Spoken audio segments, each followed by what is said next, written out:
While we'd typically be ramping up and getting excited for the first Saturday in May, the Run for the Roses, the Kentucky Derby at Churchill Downs, this year, unfortunately, because of COVID-19, things are going to be a little bit different. Instead of the first Saturday in May, we're looking at the first Saturday in September.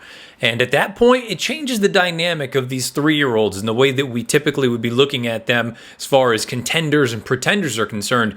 Right about now, we would be looking at it and more or less know what the field looks like for that first Saturday in May. Maybe there would be some late defections, but all in all, we would know the 20 horses that were going to go postward. Now, this thing is wide open. We still have a number of months before the race is run. Many horses that maybe we've never even heard of can show up on the scene. If we're looking at it right now, trying to find some horses that are likely going to be there if they stay sound and if they continue to train on and look good over the course of the summer months leading into early September, I think you have to look at a horse like Tiz the Law, who won the Florida Derby just a few weeks ago very, very impressively down at Gulfstream Park. If you want to look for a very logical horse out on the West Coast, Charlatan for Bob Baffert, who, knock on wood for the connections, they hope that we see him just coming up in the next week or so in the Arkansas Derby.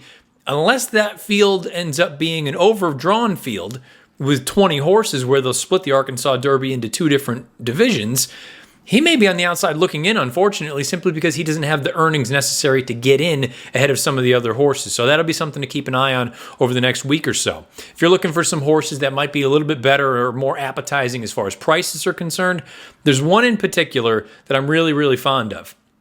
I've long been a fan of Governor Morris, a horse trained by Todd Pletcher, but he's not really under the radar. People know what he's about, and maybe he's a little bit more of a grindy type. He doesn't have that sort of big, flashy finish that we've seen from so many Derby winners over the past handful of years.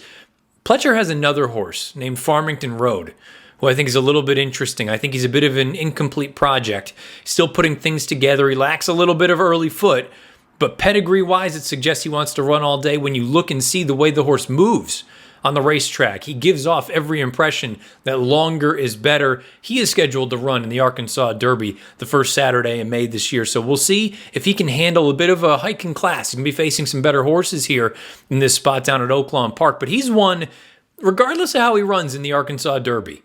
I'll be curious. Maybe he's a name that you want to keep an eye on going forward over the summer months as we get closer and closer to the first Saturday in September for this year's Kentucky Derby in 2020. Farmington Road, a little bit of an under-the-radar horse, but then you've got to deal with the logical contenders, and assuming they get there in good order, Tiz the Law and Charlatan.